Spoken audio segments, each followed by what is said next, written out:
Doing? Welcome to Counseling Talk. So we're going to get into what gaslighting looks like.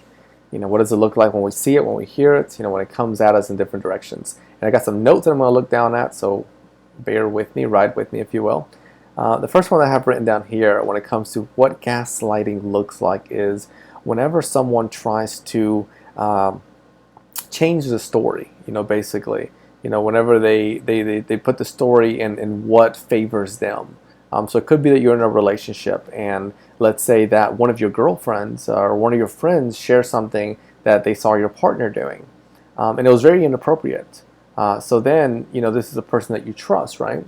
So then you confront your partner and you ask them what took place. And then your partner in that moment, they just reframed the entire thing. They even shared with you that you shouldn't trust your friend, which is the second thing that often takes place whenever gaslighting is happening. Is where the person engaging in gaslighting may say that you shouldn't trust the very people that have allowed and support that have supported you throughout life, like that friend that's telling you what happened there. So then the point of that, right? The point of why the person engaged in gaslighting will share that with you is so that you break your relationship with your close friends that are positive guides, right? And now you're the person engaged in gaslighting doesn't have to worry that your positive friends who support you in a positive way are going to do that, making it easier to manipulate the situation because they're out of the picture. The second point that took place there with gaslighting is the manipulation or the change of the story, right? Changing the story to say, well, no, that didn't take place. What happened was blank, blank, blank. And then, the person engaging in gaslighting does that, again, to push you to question your reality, to question really what's happening. And then they may even deny it. They deny it consistently so that you'll drop it. And if you notice, there's 3 different tactics I just shared there of what gaslighting looks like. Again, one of them is where they make you feel that you shouldn't trust your support system. So then you break relationships with people close to you. Number 2, they change the story of what took place. So then now you're going to question the reality of what took place while looking at your friends who were a support system, but based off of the person engaging in gaslighting, they shouldn't be your support system anymore. You shouldn't trust them.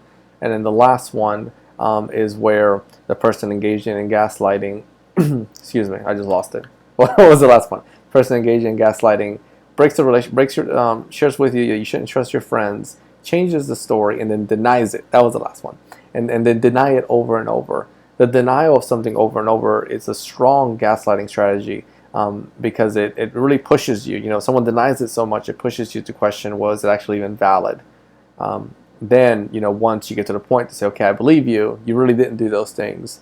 The person who is engaging in gaslighting, they feel they have control over the situation.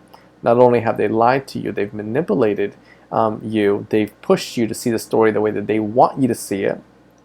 They've pushed you away from your support system. So a lot of different tactics there that are taking place when it comes to gaslighting.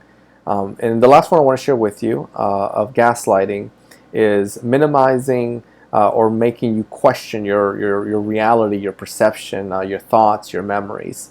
So this one is typically one of the core items that we see when it comes to gaslighting. Whenever someone you go to your partner, you go to a friend, and then you feel that, well, maybe my thoughts are wrong.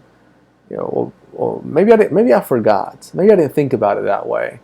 Or maybe I'm looking at it completely the wrong way, right? Because before that moment, you had clarity, right? Before you went to your partner, the person that's engaging in gaslighting, none of that was an issue, right? You were good. You felt that you were really good mental space.